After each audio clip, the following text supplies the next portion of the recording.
Hi everyone, thanks for joining us. Today we're going to be looking at the Premier League's drive towards international growth, and specifically the story that led my Monday column this week, that one of many ideas they have for the long-term future is to stage what they describe as more meaningful, competitive matches abroad. Now their proposal is to create a roadmap that will be multi-year, multi-step, with the first step being enhanced pre-season tournaments.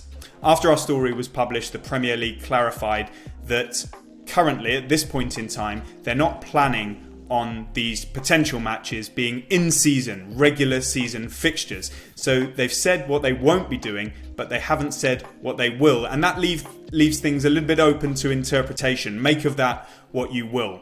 I'm pleased as always to be joined by Matt Slater from The Athletic, who will explain to us why the Premier League are doing this and also why the overwhelming reaction has been negative. And then we'll have Joey D'Urso with us, and he's looking at why this might not be the worst idea in the world.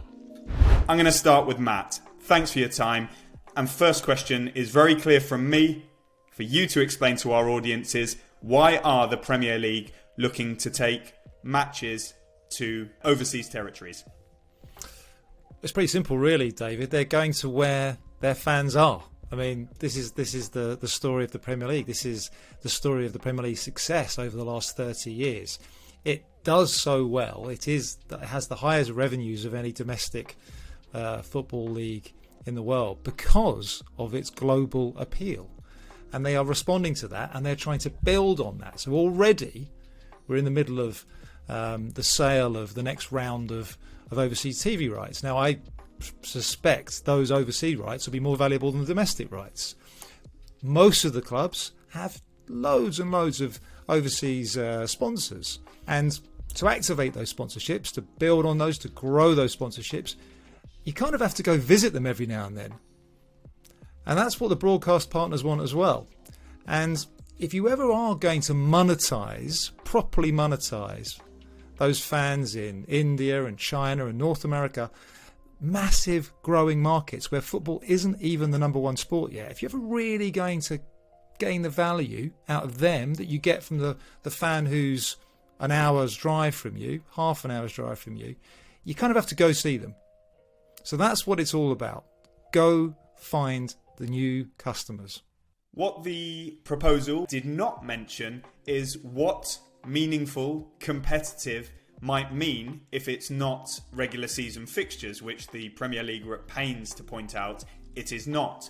So if it's, as a first step, enhanced pre-season tournaments, what is the next step? How do you make matches competitive but not have them as in-season games? Well, that's a really good question. And this is where I think we start getting into what other sports, what other leagues have done. So you've already mentioned the 39th game, right? So let's just take that as an example. So that was an idea that came up in 2008. Richard Scudamore ran the Premier League then. And that was, I would say, at the radical end of competitive, meaningful fixtures abroad, in that they were trying to carve out a new round of fixtures, the final round of fixtures, and place them in strategic markets around the world. It was, to put it mildly, several bridges too far, and got shouted down very, very quickly, almost as quickly as the Super League and Project Big Picture. It was deeply unpopular. Now let's think about what the NFL, NBA, and even Major League Baseball have done. They have actually taken regular season games away from home teams, home fans, season ticket holders, and taken them abroad. NFL is probably the best example of this. And don't forget, the NFL fans don't actually get that many regular season games. They get 8. So they've been doing this for over a decade. And this is very much, it goes back to my first answer. The NFL are very aware that they don't have the Premier League's global punch. American football is not as popular around the world as soccer, as football. It's just not. So they have to try a bit harder. And they have tried very hard.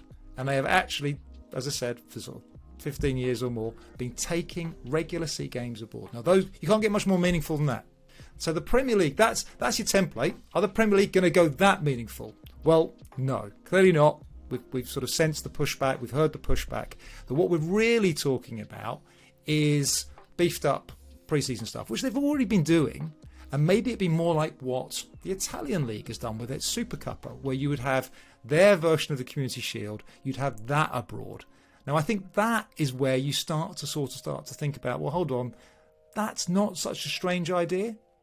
Or if you did maybe a final of a Carabao Cup, or dare I say even a playoff final, or an FA Cup final, then you start getting into the other stakeholders in English football, and then you start to sort of think, oh God, we're going to upset someone here. But a one-off game, a one-off meaningful game, that I think could have traction. I really want to ask about the negative reaction and why it's been so negative. Well, I think there's a few things to explore there. One is this sense of domestic competition should be played at home, right? They already have an international club competition. They've got a couple, really, for the best teams. They get to play in Europe, and if they're really, really good, they get to play in a FIFA Club World Cup. Okay, so there are already mechanisms for the best to play the best from elsewhere. And then that's before we even start talking about abroad, right? So the places that we go to. There is a very strong sense that the Premier League is already this behemoth that these people can't compete with. Imagine you are the league in Korea or MLS or wherever, and you're already sort of thinking, well, I have to play second fiddle to this foreign league in my own country. They've got a bigger TV deal than in my country than I have here. So that's the last thing I need is Premier League rocking up here and sticking a game on in Miami. Thanks very much. So, you then start to get into the whole issues around that and how best to grow the game in these places. Is it best for MLS to be a big success in the States, for soccer to really take off there? Or do we carry on with this sort of very colonial, old world view of, we'll send you old players, and by the way, we're going to bring our real players, our new cool players over there, and you get to see us once or twice a year. So there are lots of almost kind of imperialistic angles to it. So it's always going to be controversial, but I go back to my very initial answer, and money does tend to drive these things. And if it can be done in a way where you don't upset and just send your legacy fans running for the hills, whilst being sensitive, and I would say maybe forming partnerships in these local places with your new local partners, if you could maybe sort of leave something good behind, then I think perhaps we might get somewhere. If you're not already a member, you can join The Athletic now for a third off the price of annual subscription. You'll get access to the articles mentioned in this video and many more, as well as ad-free versions of all of our podcasts. Just follow the link in the description to sign up. Now, a question for you. Are you for or against more meaningful matches overseas? Let us know in the comments below. Now, as mentioned, there is another side to this story. It's presented within a piece that you can go and check out on The Athletic, where Ollie Kay argues against any overseas matches, certainly of a competitive nature. And Joey D'Urso of The Athletic talks about why it might not be the worst idea in the world at some point. Joey joins us now, and I'm going to leave the stage to him to explain why this may happen in the future, and not everybody needs to be completely dismissive of it. Yeah, thanks, David. So the piece, I was being intentionally provocative. It's obviously an explosive thing. I'm not saying for a second, move Watford to Dubai or something, or, as I said in the piece, I'm an Aston Villa supporter. I've been going all my life. I understand the importance of these things and community and everything else. And as you said, it's not this Thursday night game. It's probably something like a beefed up pre-season tournament. I think what really struck me when I saw this proposal is that lots of the reporting I've done so far from The Athletic has been about sponsorship, has been about grubby ways in which clubs are trying to make money. And the fact is that the business model of the Premier League just does not work at the moment. Clubs' revenues are not meeting their costs. Wage bills are higher than any other league. If you take a club like Norwich, who we always praise for doing the right thing, it's a family club, it's a business. They sold their best player, Buendia, and then reinvested it in some sort of squad players. And what's happened to them? They've got 0 points, and their squad doesn't really look good enough. We might praise a team like Brighton, aren't they brilliant? But actually, their owner has put in, I think, about £1/3 of £1 billion over the last few years. So basically, unless you have that mega backing, it's not going to cut it in the Premier League. These are not sustainable businesses that are making money, making profits, and spending it on players and then making more profits. They are funded by, sugar daddies, oligarchs, whatever you want to call them. Most of these clubs, clubs like Manchester United and Liverpool have massive commercial revenues, but that's never going to be the case for a club like Norwich or Watford. So this extra game could be a way for clubs to make more money. And we always think, money-grabbing evil. How dare they do that? But unless we seriously look at the business model of this league right now, which is not working, we must have an answer to how clubs are either going to cut costs in terms of wages or raise more money from somewhere. And to me, this is a better way of making some money than so many other things we've heard about, like the European Super League or gambling sponsorships, in the case of Norwich, which was using hardcore pornography in its marketing, all sorts of stuff that I've reported on about gambling sites which are, using obscure offshore companies to with links to organised crime in Asia. There's so much extremely unsavoury stuff going on here, and I just don't think this is that bad. Yeah, and we don't know whether it would be an extra game or, as you say, a beefed up pre-season tournament, something to make it more meaningful and competitive.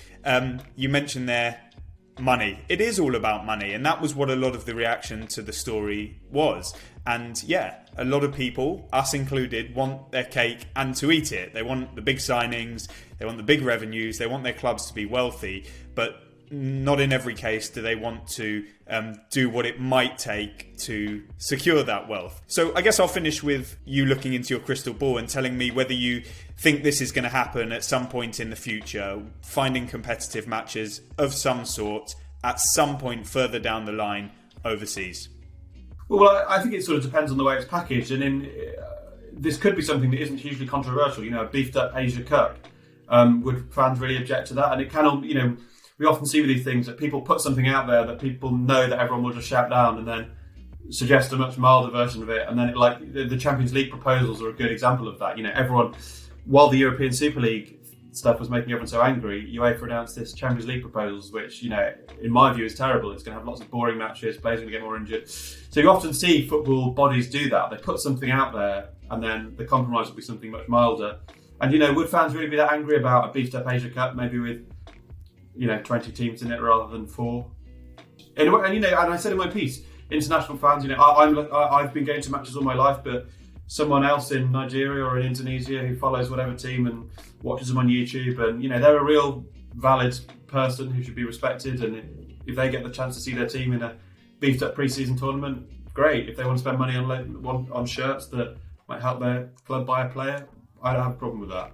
But there's so many caveats about this. We're not talking about taking games off season ticket holders. I think about outrageous like the Italian league to hold a game in Saudi Arabia where women couldn't attend the game without a male chaperone.